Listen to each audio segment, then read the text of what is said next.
Coming up on Tech News Weekly, it's me, Jason Howell, and Mikah Sargent. We've got some awesome guests answering some questions. Is Slack a good fit for Salesforce? Well, that's one question we have. Also, should you buy that tech surveillance toy as a gift this holiday season? Is 3 minutes too long for TikTok videos? Will you ever go to the movie theater again? And how much will you miss threaded replies in Twitter? We're going to answer those questions, or at least try to, on Tech News Weekly. That's next. Tech News Weekly is brought to you from LastPass Studios. You're focused on security, but are your employees? LastPass can ensure that they are by making access and authentication seamless, whether employees are working in the office or remotely. Visit lastpass.com/twit to learn more. Podcasts you love. From people you trust. This is TWiT.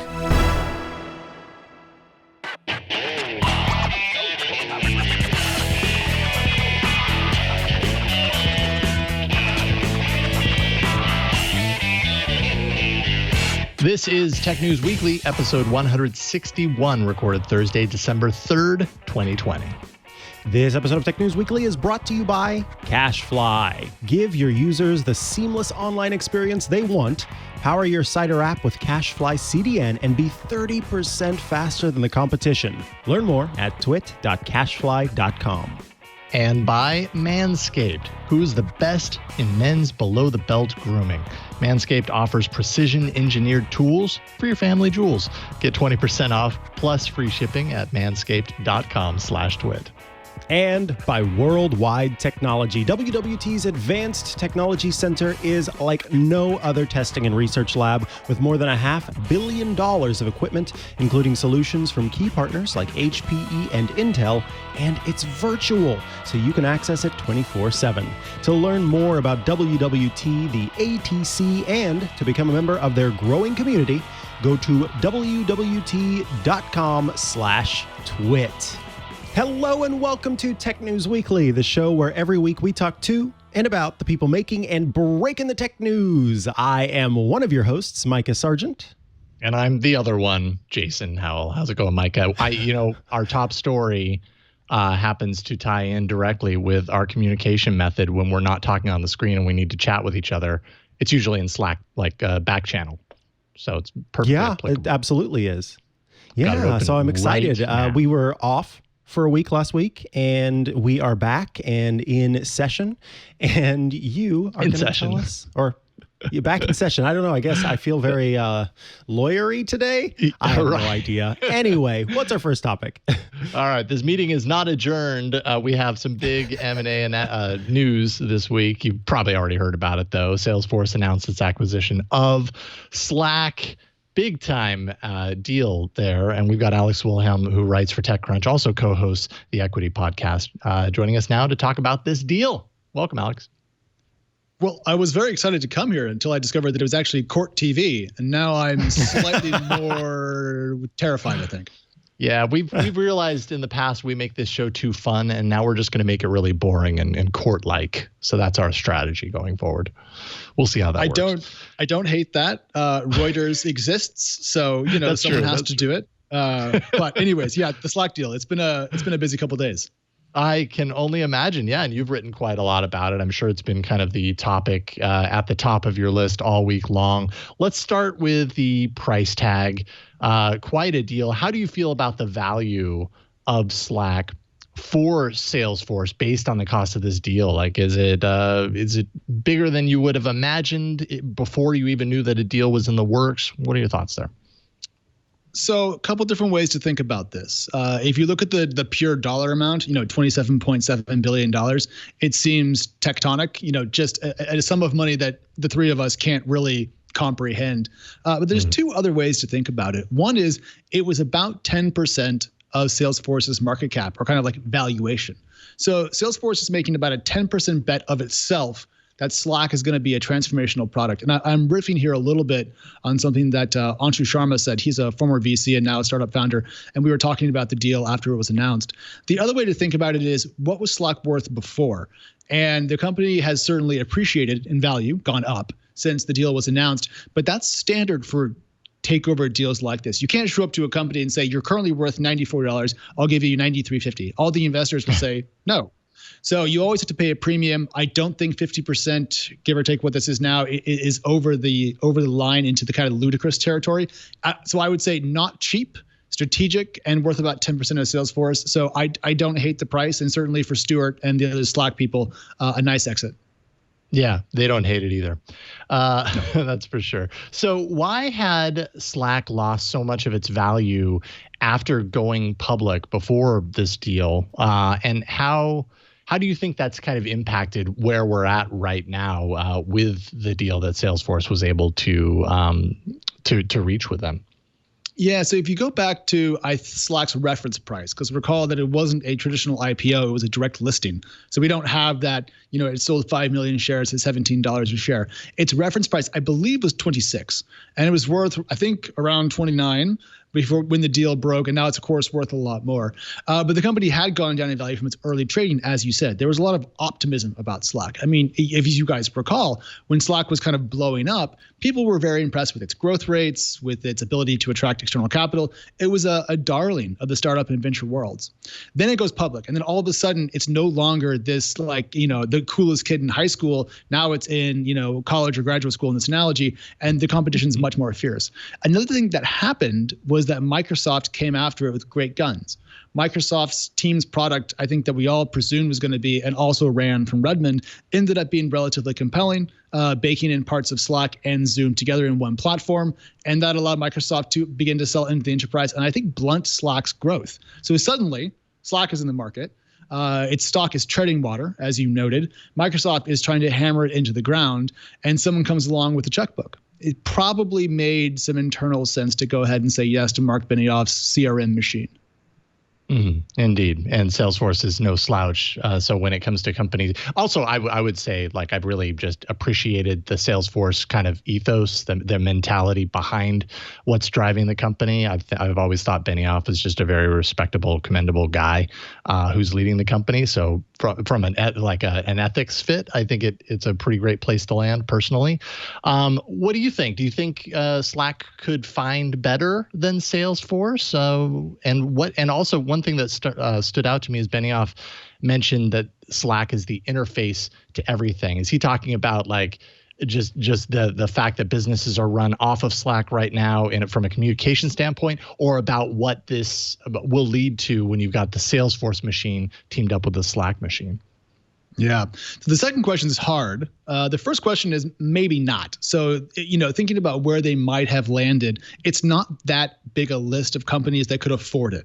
So SAP, probably not. Cisco, wrong segment. HPE, no. Alphabet, nah.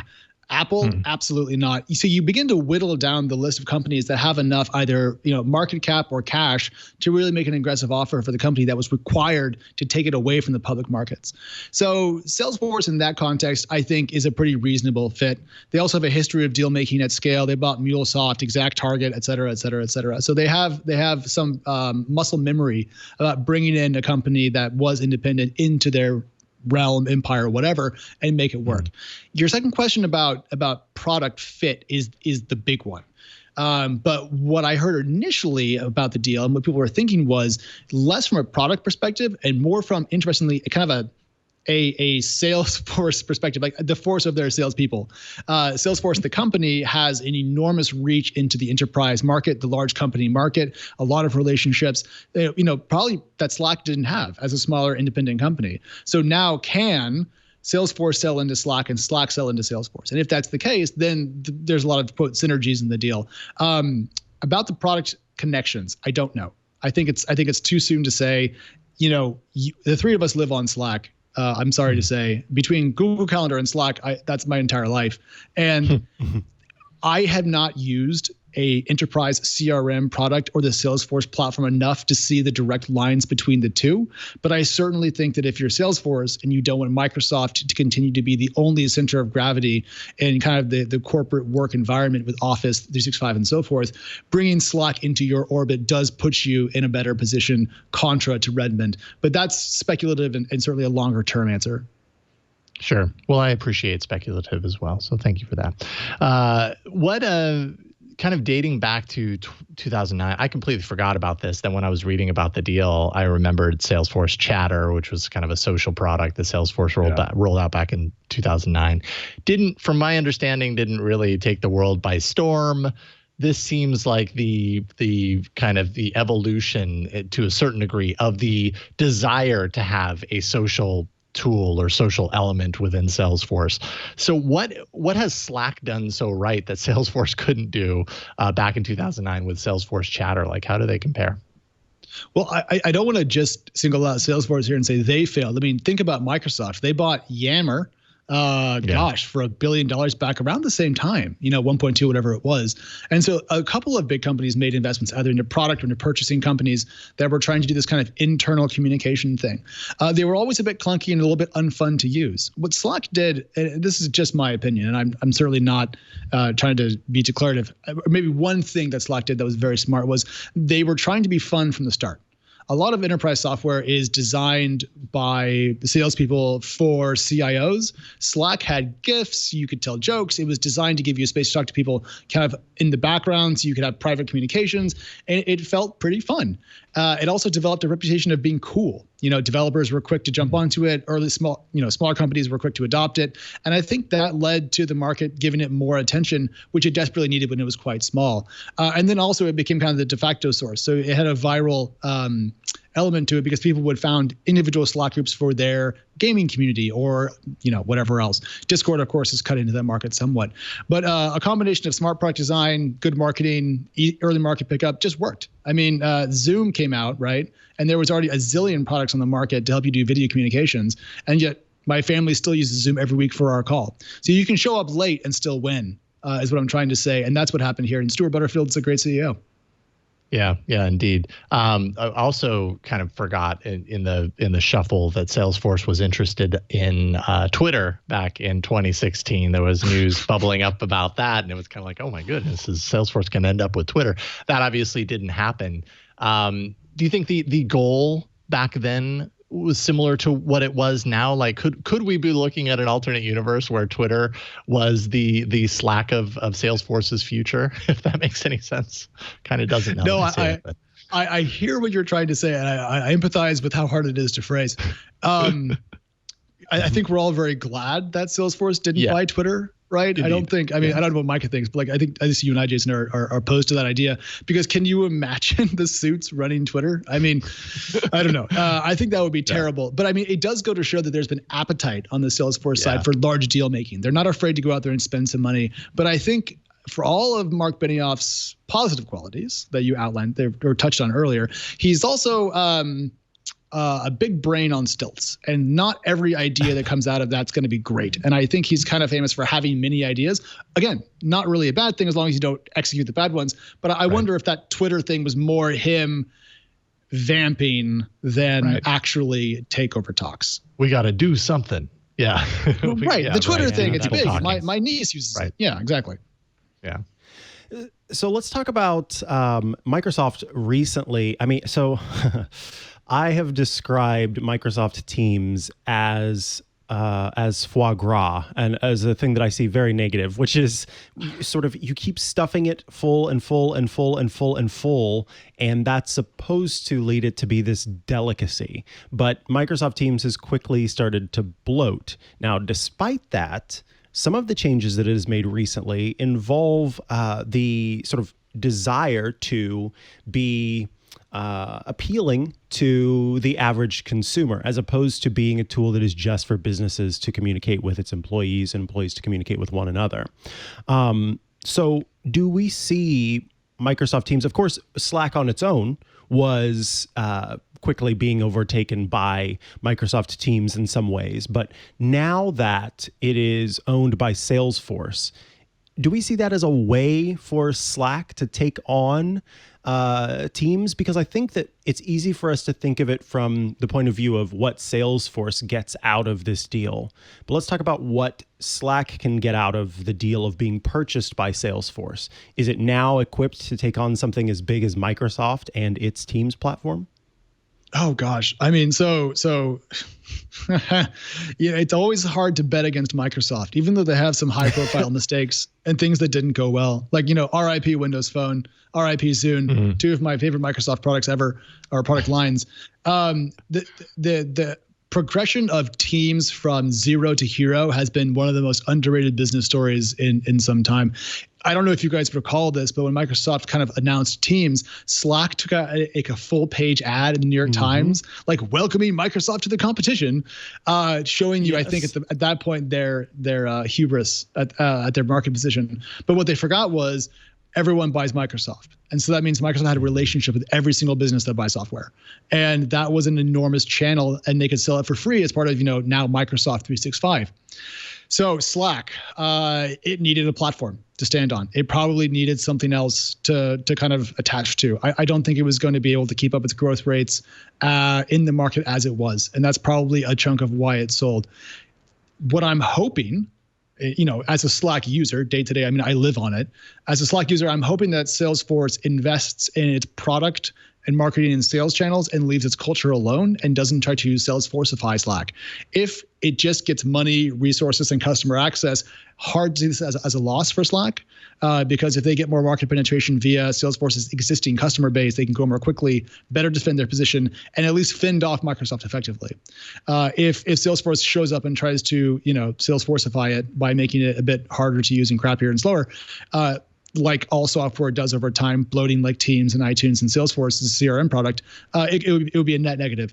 But we're sitting here a couple of days into this, and the teams are still getting, working through like deal diligence and getting all the stuff wrapped up. So it's just so soon, Mikah. It's hard to say, but I mean, definitely a better chance than it had before. Yeah. Well, Alex, Wilhelm, always appreciate your insight. Always appreciate you taking the time to join us on this show. So thank you so much for hopping on. Techcrunch, of course, where you're writing, and then you've got your podcast, Equity Podcast. Where can people find you on the web if they want to follow your work? Oh, I'm over on Twitter, twitter.com/Alex. And I want to give myself 1 point. My screensaver turned on in the middle of our chat, and I didn't stop talking. So 3 points to me for fixing that. Yay! You did it. You graduated. Oh, Bravo. Live to tape. As always, thank you both for having me on. I'll talk to you all soon. Right on. Thank you, Alex. Thanks. We'll talk to you. Bye. All right, folks. Up next, unless you're one of those elves on its shelves, well, you probably don't want to get these gifts for your family for the holiday season. But first, this episode of Tech News Weekly is brought to you by CashFly. CashFly is a CDN that has been innovating content delivery since 1999, and we've been using them here at TWiT for over 10 years. Do your current S3 bills have you ready to call for help? Let CashFly's SOS be the answer to your SOS. CashFly's storage optimization system is a dedicated storage space for only you. So how does it help? Well, SOS allows you to keep your data and content closer to your customers without your neighbors or competitors' traffic, reducing your customers' experience. You're going to save thousands per month by shielding your origin. They guarantee no cache misses, so your download speeds will be drastically improved and your data transfer out fees will be significantly reduced. With CashFly's SOS, you'll get 100% cache hit ratio. Once you're a CashFly customer, just decide how much storage you need and CashFly will take care of the rest. CashFly is rapidly expanding and adding new POPs globally with 6 new POPs in South America.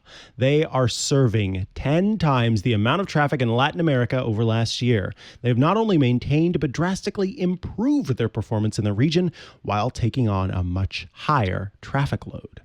Whether your end users are in North America, Latin America, the Caribbean, EMEA, or APAC, their goal is to deliver content quickly and reliably, even in those hard-to-reach regions. You can expect consistency in performance in the Americas or anywhere else.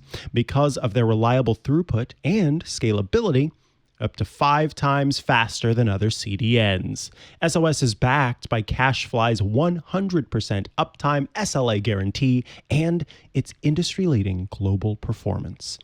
SOS easily and reliably improves video streaming, podcast platforms, and digital downloads, and will also scale to a global audience of any size. Files will be delivered lightning fast, and content will be delivered quickly and reliably without delay or timeouts. CacheFly is capable of handling all kinds of traffic surges, ensuring your content is delivered with ease. CacheFly also wants to help others in need and has partnered with World Central Kitchen. They've donated more than $50,000 and have a goal of serving 300,000 warm meals to those who are struggling. That's awesome, CacheFly.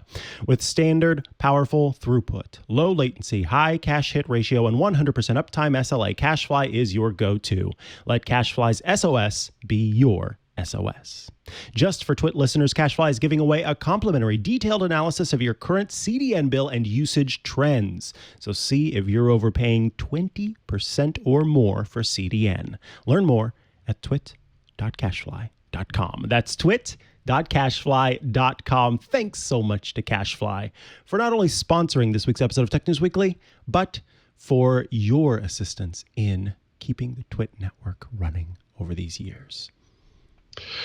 All right, so it's the holidays, and we all want to buy our loved ones that special gift, and we're technology fans, so, often we want to buy our loved ones that special technology gift. But as we know, and that we talk about on this show many times in the past, is that a lot of technology now carries a potential privacy risk, implications anyways to someone's privacy. So you got to be careful which gift you're giving, because it might, require an explanation at the very least as far as like what is happening on the back end. And joining us to talk about these gadgets is Thomas Smith, co-founder and CEO of Gato Images, who wrote about this for Medium's Debugger. Welcome to the show, Thomas. Yeah, thank you for having me. Yeah, so you wrote this article, and I have to say from the get-go, I had a hard time telling if the piece was like a cautionary tale or if you were like, if this was meant for those who are embracing like giving the gift of surveillance. Honestly, that was a struggle for me as a writer putting it together. I honestly wasn't sure at certain points whether it was something that I was, meaning to have read ironically or, how much of it was for real. And that's, I think, kind of part of what's scary about some of these gadgets is that there's an appeal, there's really incredible capabilities you get with some of them. But at the same time, there's these really sort of scary factors of, what am I sharing or what am I causing my loved ones to share about themselves by using some of this new tech. So, as I was writing it, I was kind of alternating, going, is this satire? Is this really a gift guide? what exactly is this piece? I thought that was the strength. To be honest, I thought that was the strength of the piece. Like the entire time reading it going either way, I thought that was perfect. Because it illustrates just how kind of confusing it can be to buy technology as a gift for people in this particular day and age. Just as one example, I bought a Google Home for my parents a few years ago, and I gave it to them, and they enjoyed having it, and I think they use it and everything. But I never once considered like having a conversation with them about like, okay, so I should let you know that like this thing can listen to you, and sure, you have to like summon it with the right words, but when you do that some of the data can be sent to their servers and blah blah blah. I didn't think to do that. I just gave them this thing and said, "Have you heard of a Google Home? It's pretty cool. Here, you should check it out." So if that was a perfect gift to kind of embody why this consideration needs to happen, then, because I think everybody has a smart speaker if they're going to get one at this point, what is the gift that embodies this in your opinion, like in 2020, where we're at right now, where it's like, hey, be aware that if you're giving this gift, you probably need to like have a conversation with the person that's receiving it. I think what's sort of the thing that stands out to me right now is, like you said, the smart speakers, the kinds of things that are produced by these large companies, they have a lot of their privacy policies sorted out. They have a lot of protections for data in most cases. They're not perfect. Google had the situation with the Google Home where some snippets of conversations were transcribed, and then that ended up getting leaked. So people's conversations were making it out. But for the most part, these big companies I have a pretty good handle on privacy and security. They're going to use that data in many cases to target ads, to better understand user behavior, but they're probably going to do a decent job of keeping it locked down. I think where it's a little bit scarier to me is that we're now seeing a lot of these kind of cheaper knockoffs of the most popular gadgets. So where you may have spent, on a Google Home, now the prices come down. But if you're buying, a Fitbit or something, you might spend a couple $100s on that, another soon-to-be Google product. But people are now looking to buy these kind of cheaper alternatives.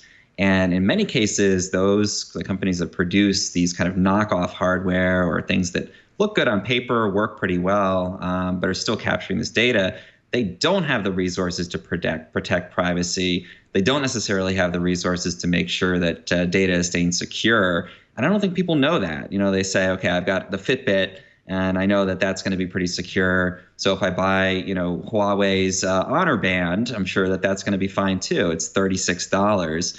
But whether that's actually going to be safe, Mozilla Foundation, who we worked with on this report, looked into that and couldn't find a privacy contact, couldn't find an up-to-date privacy policy for that device. So I think, the biggest threat I would say right now is if you're thinking, well, I want to get a loved one of these tech gadgets, but I don't really think I want to spend $200 on it. I'll get the $35 one on Amazon instead. You might be opening them up to data breaches, to outright stealing of personal information, and in many cases with privacy, I think you get what you pay for. Yeah, that's a really good point. I'm happy that you brought that up. I was actually just earlier this week, another show on the network, Security Now with Steve Gibson. He focused a part of his show on video doorbells and how they're not all made the same, and about a recent report about the fact that these less expensive, not necessarily knockoff, but off-brand security, video doorbells are just ripe for security, vulnerabilities, essentially. And what I've found, especially in this holiday season, but the last few holiday seasons, is that if you are on, forums like Slick Deals, monitoring for the cheapest, least expensive, best deals on some of this smart technology, I mean, the amount of smart plugs, like Wi-Fi plugs that are coming out right now that are like a fifth of the cost of the name brand ones. It's so easy to see something like that as a consumer and be like, well, they do the same thing. This connects to Wi-Fi, that connects to Wi-Fi. Why would I spend $40 on one when I could get 3 of them for $15? I'm going to go with that one. Not realizing the door that you're opening up into, the intrusions of your security into your home, and especially giving that as a gift to someone. Yeah, I think that's a great point. And, one thing to keep in mind is it's not just the device. I mean, smart plugs are a perfect example because it's basically just a relay with a Wi-Fi chip. It's a really simple piece of hardware, not that hard to build something like that, but it's probably going to tie into an app. And that app to set up the device or to control it from your phone might have broad access on your phone to all kinds of other things. So, you think, oh, well, what's the worst that can happen with a cheap knockoff of a Wi-Fi plug? Somebody's going to turn my lights on remotely, who cares? Well, if you're using the company's app to actually set that product up, and in the process it's asking, can I have access to your photos? Can I have access to your camera so you can take a picture of the QR code on the back to set it up? Now you've just given a totally unknown company, where you might not know even where they're located, access to potentially all of the data on your phone, all of your photographs, the ability to switch on your microphone and listen to you. So you want to think not only about the physical device itself, but also about any of the apps or software or anything that goes along with it. And in many cases, Mozilla found when they were looking into this that the device itself might be fine, but then when you looked at the app, for example, they looked at I talked about this in the piece on Debugger, an app for a smart coffee maker. And the coffee maker was totally fine from a security perspective, but the app to set it up was asking for read and write permission to all of users' files, location information. So your coffee maker could be tracking you even if you're not in your house through your smartphone. So you really want to look at the total picture, and that's where, as you said, even though you might get a better deal on these cheap, simple pieces of hardware that anyone can produce these days, you want to look at the software that goes along with it too. To be fair, coffee maker theft is at an all-time high. So you want to know where your coffee maker is. Can never be too safe. You should probably buy a Nest IQ cam or two and just point those at the coffee maker in your kitchen, just to be safe. Yeah, but then everybody's going to know my caffeine intake habits, and I think Google already knows enough about that as it is. If you're wearing your Fitbit, obviously pretty soon Google's going to know everything about not only how much you walk, but also, if you're putting in how much you're drinking in terms of coffee, you're trying to cut down, maybe you're trying to use Fitbit's, settings to optimize sleep, and it tells you track your caffeine and be wary of how much you're drinking before bed. Now Google literally will know all of that, and in some cases, as I say in the piece, that can be okay. It's really a personal preference. So for me, I'm wearing the Fitbit right now. Obviously, I'm not afraid of the data tracking, and sometimes I think targeted ads are actually better. I prefer targeted ads to untargeted ones in some cases, but that's a personal decision that I've made for myself, sort of knowing all the different things I'm taking into account. Especially if you're giving a gift, you're reading your own sort of privacy preferences onto whoever you're giving that gift to. And if they're not aware that, Google's going to know every step they take, every time they go to sleep, every calorie they log. If they get an ARIA smart scale, then Google's going to know their weight on a daily basis. They might not make the same decisions that you would, and they might not have the information they need to even know that they're making a decision, that you've made one for them. So that's where I think you want to be careful, especially around the holiday season. It's not only you, but you're making these decisions for your loved ones when you get these items as gifts. Yeah, so let's talk about advice or sort of a plan forward. Because, you can imagine one world where you hear one of your family members talk about how, I was over at my friend's house, which if they are right now, tisk tisk. But anyway, I was over at my friend's house and I saw they were turning on and off their lights just using their voice. That is so cool. I wish I could do that. So then you buy an Amazon Echo and you get them a few smart bulbs and you help them get it set up or whatever. But within the package, within the gift wrapped package, you have a little note card that you put in there that has all of the information about, okay, by getting this, here's what you need to know. Here's what the company can possibly get to know about you.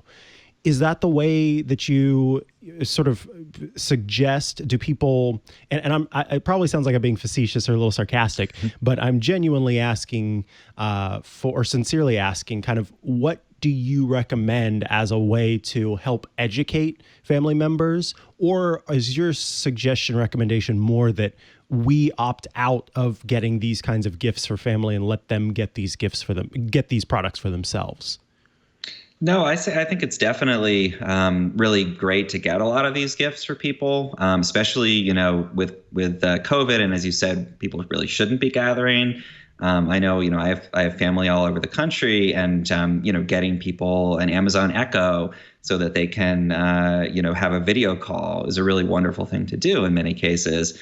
And a lot of these gadgets, it's sort of, it's again, like I said in the beginning, I wasn't sure. Is this really a gift guide? Is this a things to avoid? It sort of was both at the same time, ultimately.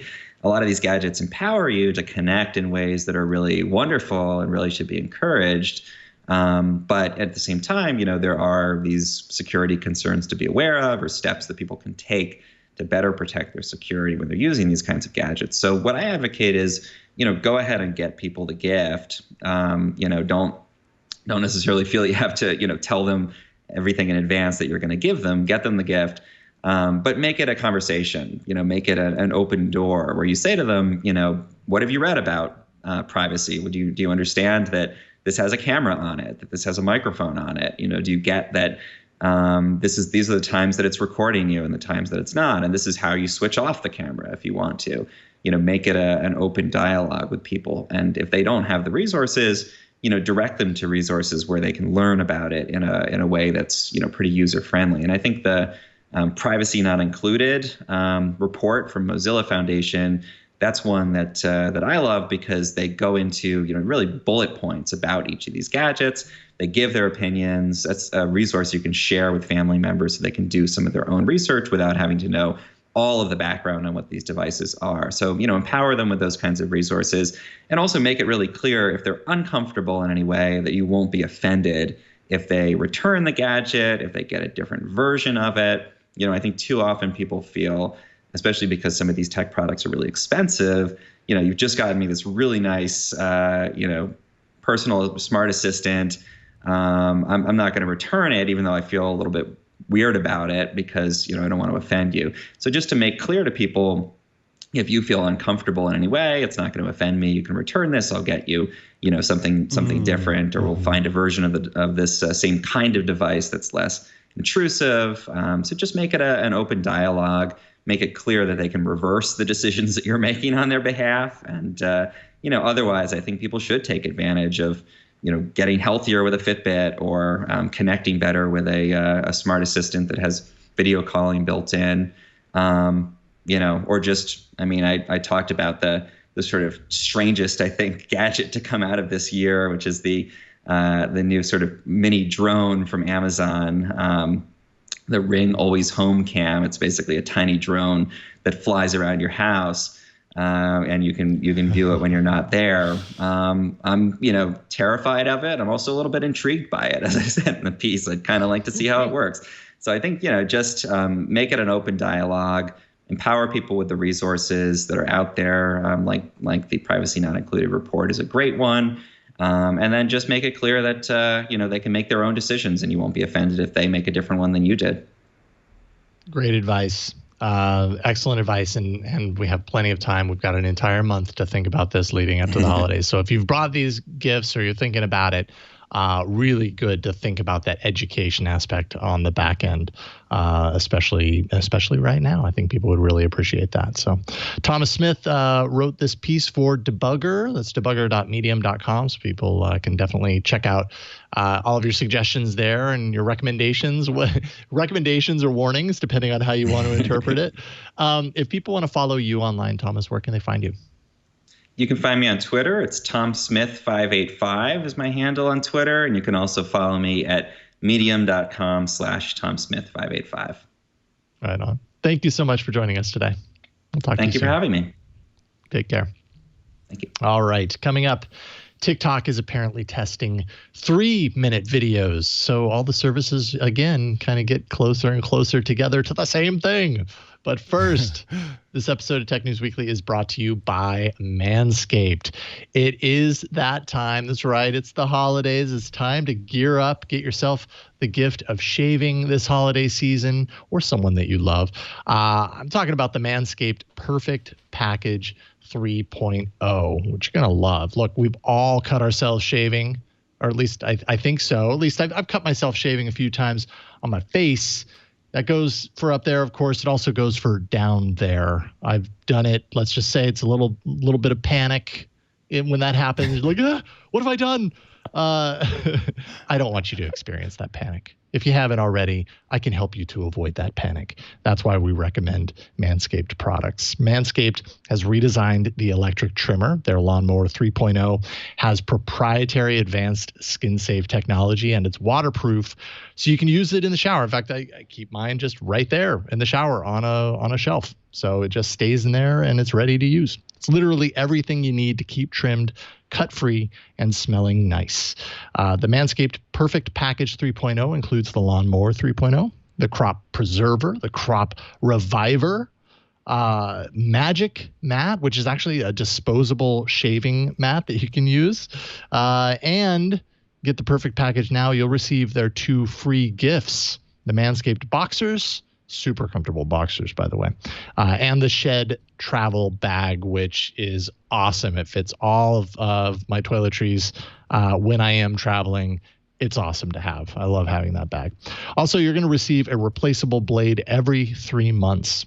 And as far as the products are concerned, they smell great. Use them, however frequently that you want. But once you start to use them, you want to use them more because they smell that good. There is no commitment. You can cancel anytime. So 'tis the season to Manscape.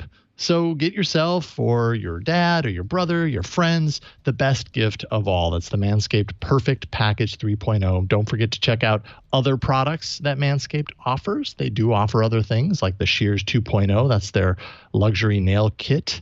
A Weed Whacker, which is the electric nose hair trimmer, crop cleanser, that's a body wash, and a whole lot more.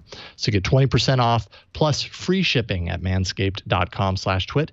That's 20% off plus free shipping at manscaped.com/twit. And you want to clean up your nuts and make Santa proud this year. Thank you, Manscaped, for supporting us here at TWiT. Alrighty, folks, it is time to check back in on TikTok because it is working on, considering, maybe planning on doing some changes to the platform that could have rather large implications depending on your personal use of the platform. And I am so excited to bring back CNET's Abrar Al-Heeti to talk to us about TikTok and give us the latest and the greatest. Welcome back to the show. Thank you so much for having me. I appreciate it. Yeah, we are happy to have you here. So the big change that's kind of been rumored, it's TikTok is maybe working on increasing the length of video to 3 minutes.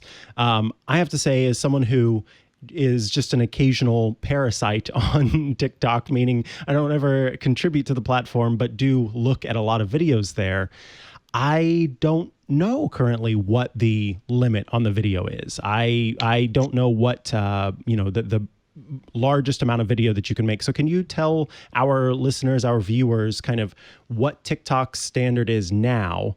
And so that way we can kind of figure out how much more 3 minutes is. Absolutely. So currently, TikTok lets you upload videos that are up to a minute long.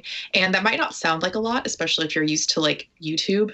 But a minute feels like a long time on TikTok. And so now they're increasing that to 3 minutes, which is quite a leap, honestly. And my first reaction is, okay, are we going to have the attention span for that? Because I feel like TikTok has conditioned us to expect you to deliver as a creator, you deliver your content within a minute. And after that, I'm checking out. So this will be really interesting to see how this plays out. Yeah, it reminds me of the concern that we had about Twitter doubling its character count. Tweets were 140 and, of course, were jumped to 280, right? And so that was kind of a big thing. And, eventually I think we all got used to it. But this does feel different because with reading, everybody reads at different speeds. And so 280 characters you might be able to consume in a similar amount of time that you can consume 140 characters. But certainly with video, the only way to get through the video is to watch it all the way through. I think about Netflix. I just recently was watching a show on my iPad. And now there's an option to speed up the video on Netflix. And that kind of speaks to the nature of everyone's consumption of video in particular. So, yeah, I mean, as someone who, you mentioned you watch TikTok videos, what is kind of the community conversation around this? Have we seen any reaction from folks who are TikTokers or who are, like me, parasites on TikTok who just want to watch these short videos?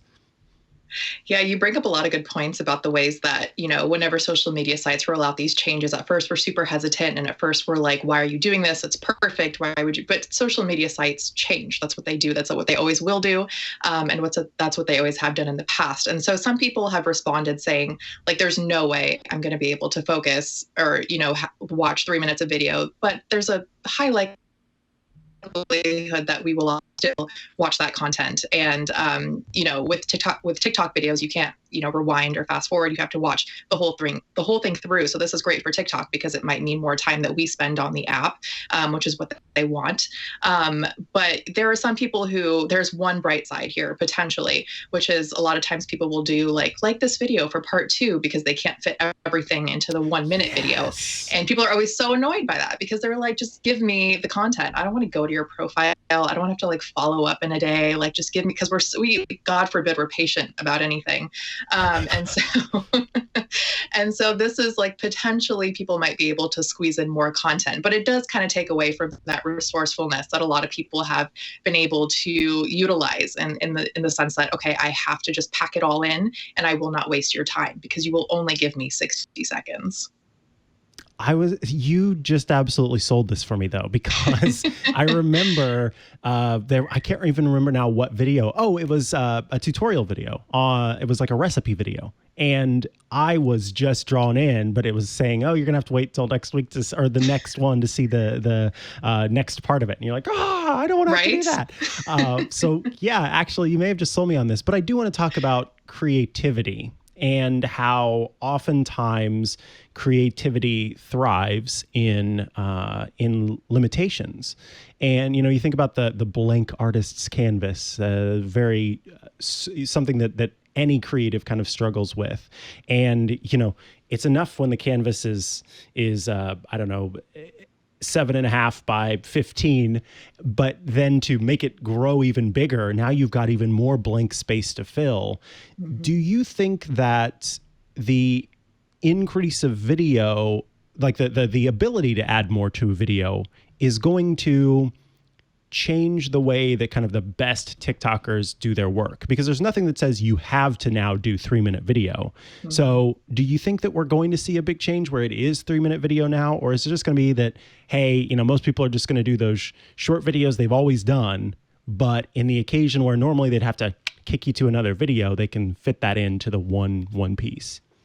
I do worry that people will kind of use the 3 minutes when they don't need it, because I think back to I think when I go to YouTube, for instance, and I'm watching some sort of review or I'm watching some sort of tutorial, and they spend the first 5 minutes talking about something that isn't necessary to me because they can talk for as long as they want to. And so I worry that there might be, a lot of time you're able to scale something down and edit it down just to what you need. You're able to deliver a much more impactful product. But I think at this point, the best creators have become kind of conditioned to that 1 minute. So I feel like maybe there isn't a huge risk here. Maybe they will continue to they'll know that we only have a short attention span and that they have to sell us within the first 10 seconds, or we're just going to keep scrolling. So we still have that upper hand at least. Yeah. And then I guess my one other big question for you kind of surrounds sort of culturally, because right now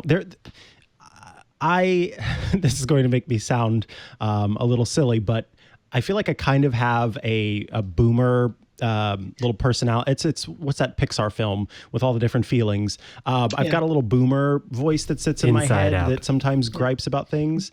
Thank you, Inside Out. And then I've got, my generation as a millennial, and then maybe even a Zoomer in there as well. And the Zoomer is okay with this, and the millennial is okay with this. And sorry, Generation X, I try not to forget about you, but anyway, you're there too. Hi, Mom. Thanks a lot. And then the boomer is in there, and the boomer is like, oh, these kids can't pay attention for more than 30 seconds. Does this speak to... Does this worry you, I guess, in terms of the fact that people are kind of about the fact that it's going to 3 minutes instead of the 1, that culturally we are encouraging a short attention span? Or are the kids okay? I get terrified from a personal perspective when I think about the fact that I don't have the attention span to, give a video the time it deserves sometimes if I'm not captivated right from the start. And when I worry about that, I talk to other people and they feel the same way. And so there is very much this real fear among a lot of people of what has happened to my brain. Like, why can I not focus on anything anymore? Why do I have such a short attention span? And I think this is something that a lot of have brought up as an issue in terms of, especially with younger children, that technology really is shaping our brains, and maybe for the worse. There's benefit and harm to everything, but you're right. There is a moment where we have to think about this. Why is 3 minutes such a daunting amount of time? That when you put it into perspective, it's really not that much, but we really have been conditioned to think of things differently because of the ways that we are fed information, and because we're inundated with information and we can only absorb so much of it. And, that kind of traces back to the idea of, Netflix speeding things up that's not normal. Us having to speed up content is not normal. You're trying to watch these things and enjoy them. And if we have to speed it up in order to stay, caught up with society, maybe we need to reevaluate the ways that we are creating and consuming content. I think that is perfectly well put, and it is certainly now all of those little people are sitting at a table in my head, and they're all just nodding their heads, going, so all the generations can agree on that at the very least. Abrar, Al-Heeti, I want to thank you so much for joining us today to talk about TikTok. It is always a pleasure to get you on the show, and hopefully we'll get to have you again soon. If folks want to follow your work online, where do they go to do that? You can follow me on Twitter at ALHEETI_3, my last name. And that's probably the best place to find me. All righty. Well, thank you again for being here with us today. We appreciate it. Thank you for having me. Always happy to talk about TikTok. And up next are, of course, our stories of the week. But first, this episode of Tech News Weekly is brought to you by Worldwide Technology, known simply as WWT. WWT began building its Advanced Technology Center, the ATC, about 10 years ago, and it has grown exponentially. It's like no other testing and research lab. The lab contains more than $500 million in equipment from hundreds of OEMs and key partners ranging from high-tech heavyweights like HPE and Intel to disruptors like Equinix. WWT is a trusted partner who stays with you over the years. Many of their customers have been with them for over a decade because they know WWT is where they can go to get the answers they need to make sure their business runs right. WWT's ATC is an incubator for IT innovation and offers schedulable and on-demand labs like HPE's Primera Storage Lab, along with hundreds of other labs representing the newest advances in cloud-based machine learning and storage. Learn about products before you launch. WWT's engineers use these environments to quickly spin up proofs of concept and pilots using the sandbox so customers can confidently select the best solutions. In many cases, this reduces concept time from months to weeks, which increases speed to market. They offer Lab as a Service, a dedicated lab space within the ATC. Here, customers can perform programmatic testing using the vast technology ecosystem that WWT has already built. It's virtual, so you can take full advantage of ATC's unique benefits anywhere in the world 24/7. WWT engineers work in these labs every day, beta testing new solutions based on the latest and greatest HPE technologies, and building reference architectures and custom integrations to help their customers make decisions and see results faster and with much less investment. That's the big thing. WWT has launched its new digital platform encompassing the ATC ecosystem. This ecosystem creates a multiplier effect of knowledge, speed, and agility anytime, anywhere around the world for their customers. Get access to articles, case studies, hands-on labs, and other tools that make the difference in today's fast-paced world. To learn more and discover why organizations across industries turn to WWT to guide them on their digital transformation journey, visit wwt.com/twit, and don't forget to create a MyWWT account to access resources available through WWT's Advanced Technology Center ecosystem. That's wwt.com/twit. Head there. If you're curious about what WWT is and what it does, that's the best way to find out how and see all the very, very cool stuff you can do.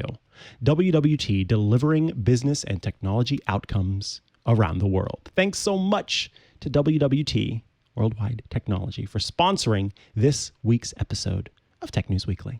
Alrighty, Jason Howell, what is your story of the week? You know, before this show began, I had a different story of the week in here. And then John Ashley at the studio threw a link into Slack because Slack is awesome. I saw it immediately. We already talked about that. And thought, I'm going with this one instead because this is some late breaking news that's really interesting. HBO Max is going to get all of Warner Media's 2021 movie catalog on the service, and it's going to release all of the films that they had planned for 2021 are going to release on HBO Max the day that they hit the theater. And that's a pretty big deal. Obviously, the coronavirus, is really transforming so many things, but especially how movies, how films are passed along to viewers. So many films this year have gone straight to streaming services instead of the theater because people just aren't going to the theater. Either they can't or they don't want to. Maybe they're afraid about, entering into a movie theater with a bunch of other people and what that might mean for their health. So there's just a number of reasons why people aren't going to the movie theaters. And I think the theater industry is really, really hurting as a result of it. I don't know that a deal like this necessarily makes it better for the theaters. It feels like everything is just moving faster towards this kind of simultaneous release at home and in the theater, where the theater becomes an option instead of a necessity if you want to watch a movie that's coming out immediately. Some of us have really great home theater systems and setups, and so going into a movie theater might be less of a requirement unless you just really love the experience, which I do. But there's going to be some details around this. So films are going to hit HBO Max for 1 month. That's 31 days when they release in the theater as well. This is going to hit HBO Max and then leave until the period of time that it starts to go, the normal period of time where it would hit the streaming services. So one could imagine a few months later, it gets a different release. I don't know if when it hits HBO Max, if that means, because we've seen some of these services when it's a paid service and I subscribe to it, but then a major movie ends up getting released through it, that you end up having to pay extra for that. I don't know. Mm-hmm. I couldn't find any details on that, if that applies here, or if you just have with your HBO Max subscription the ability to watch these without paying extra. One example was that Wonder Woman, when it comes out later this month, is included, so you don't have to pay extra for that. So one could assume that maybe you don't have to. For so you do have to pay extra for the No, Wonder you don't. Woman. No, Wonder Woman, you don't have to at all. It's included in the service. Okay. You're not paying $30 like you did for Mulan, for example. Right. Okay, well, that's good then. I suppose that's good if you're a consumer that wants to watch these things. That might be not so good if you are one of the people of the production of the film that wants to make as much money as possible to make the most impact.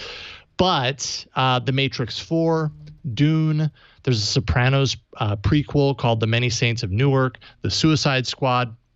Basically, their entire movie catalog that was going to come out this year or in 2021 is going to hit HBO Max on the day that it releases. All films are going to be released to 4K, Ultra, HD, and HDR. And yeah, interesting turn of events for the theater industry and for the movie industry. What do you think, Mikah?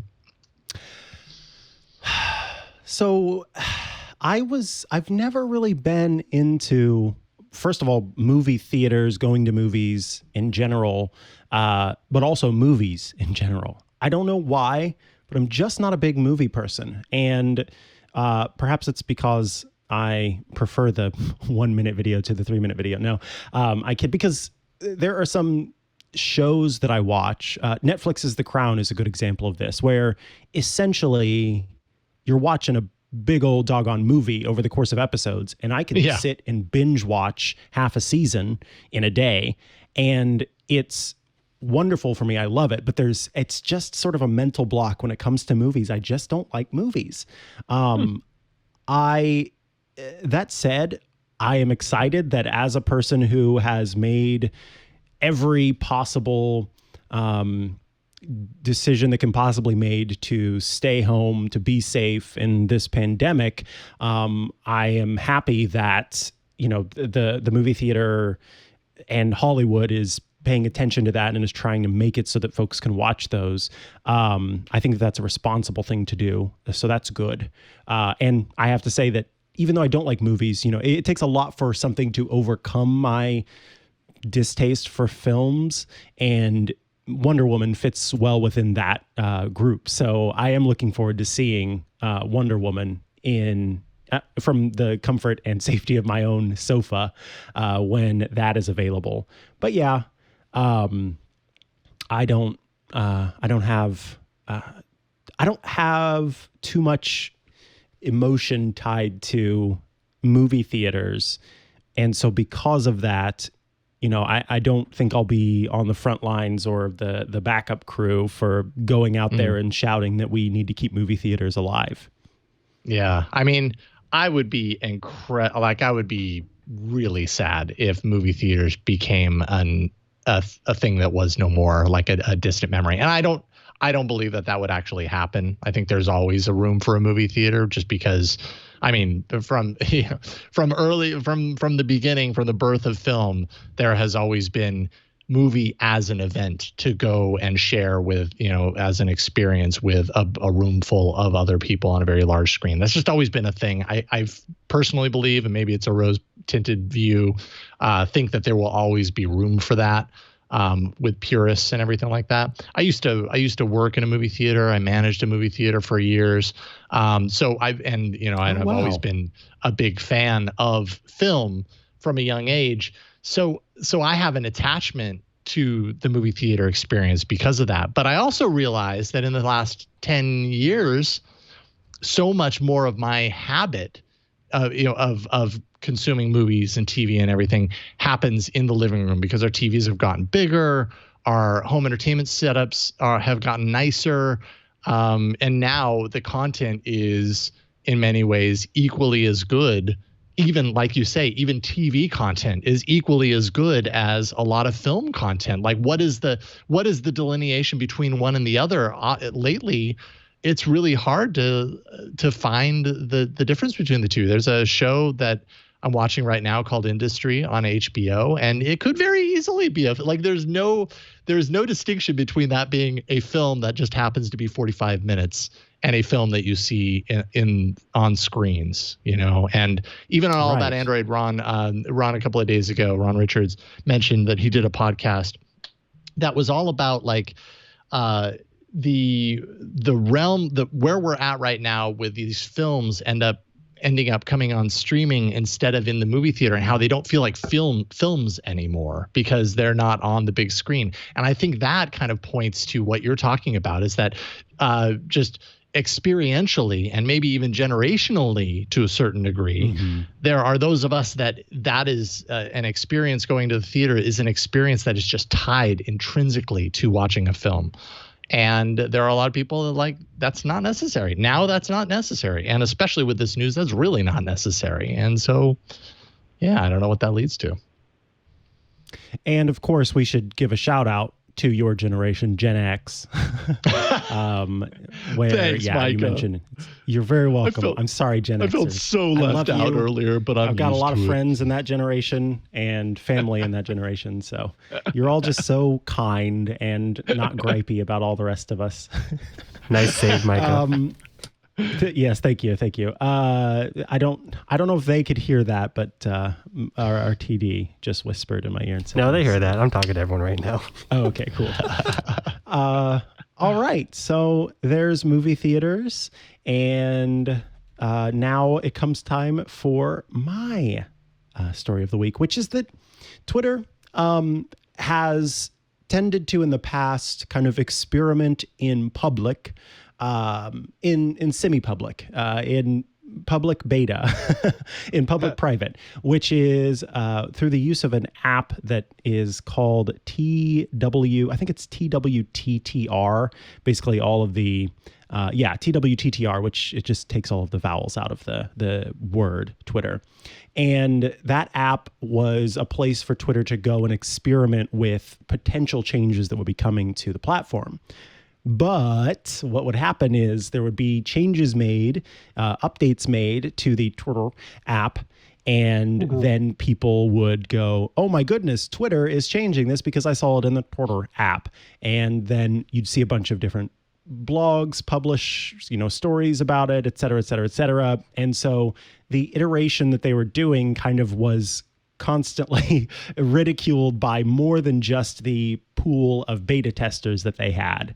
And so Twitter is shutting down the Twitter app, and is also has announced that it's not going to be doing this very strange thing it did where it had threaded replies.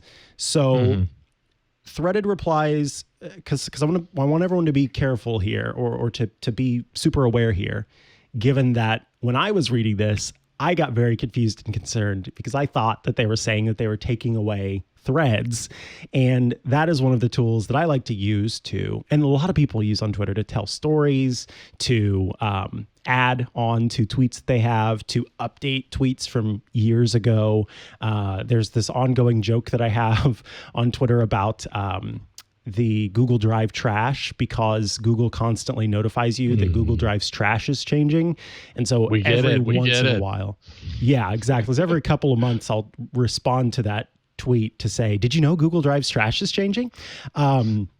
And so I thought that threads were going away and I got very concerned and panicky, but no, for some people, they would have seen these little lines that ran from a reply. And so it would be, a tweet, and then there'd be a little line and then a reply, and then a little line from that showing that reply was made to that reply.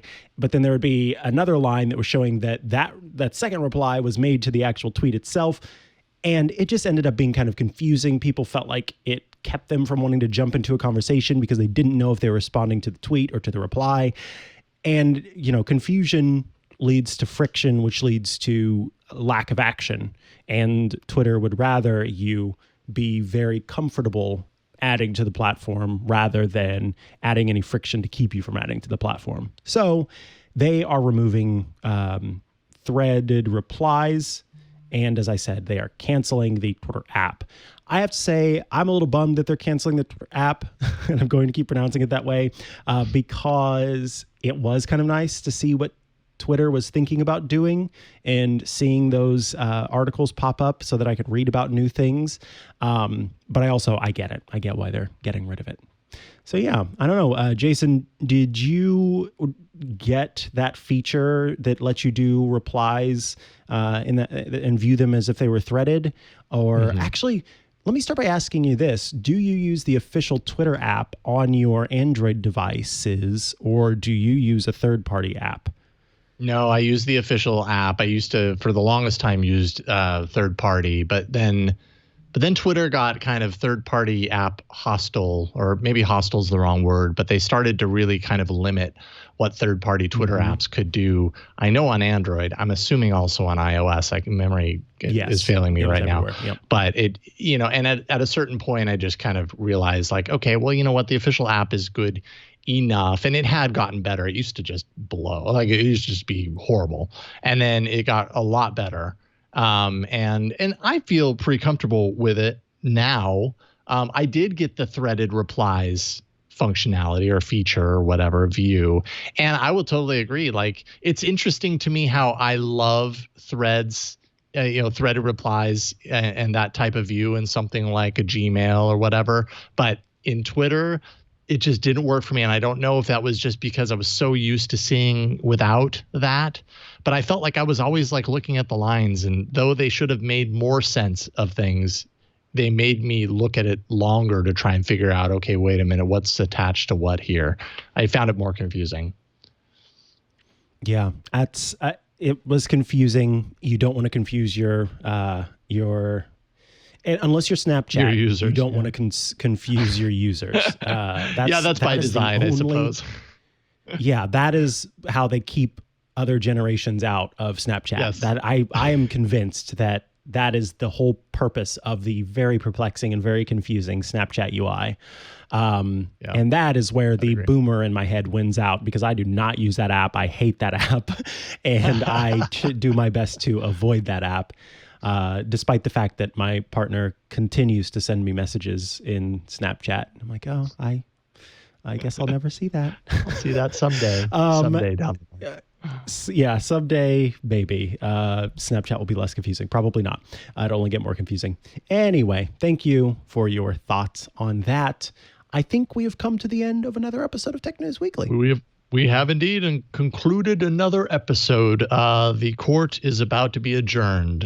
Tech News Weekly publishes every Thursday at twit.tv/TNW. That is the place to go to subscribe to our audio feed, our video feed. Jump out to YouTube and subscribe there.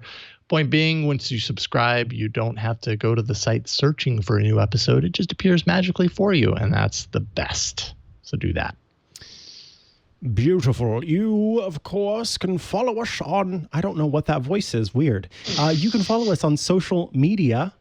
We are at TWiT on Twitter, at twit.tv on Instagram, at TWiT Talk on TikTok, where we will probably be doing 3-minute videos as soon as those are available. And if you want to follow me online, I am at Mikah Sargent on pretty much all of the social media networks. I will have an episode of Hands on iOS out later today that talks about all the health features on the Apple Watch. So if you don't have an Apple Watch, or you do have an Apple Watch and you want to make sure that you're making use of all of those features that are available, then check out my video where I will be talking about all of that. Nice. What about you, Jason? Well, at Jason Howell on Twitter, if you want to follow my 140 plus character tweets. Haven't been very active on Twitter lately. Haven't been feeling it very much. Been more in a browse mode, kind of similar to your TikTok browsing mode. But you can do it, and sometimes I do tweet at Jason Howell. Twit.tv/HOA for Hands on Android. This week's episode went up moments ago. Basically dive into how to create your own photo cloud in light of the changes to Google Photos and their free storage and everything that happens June 2021.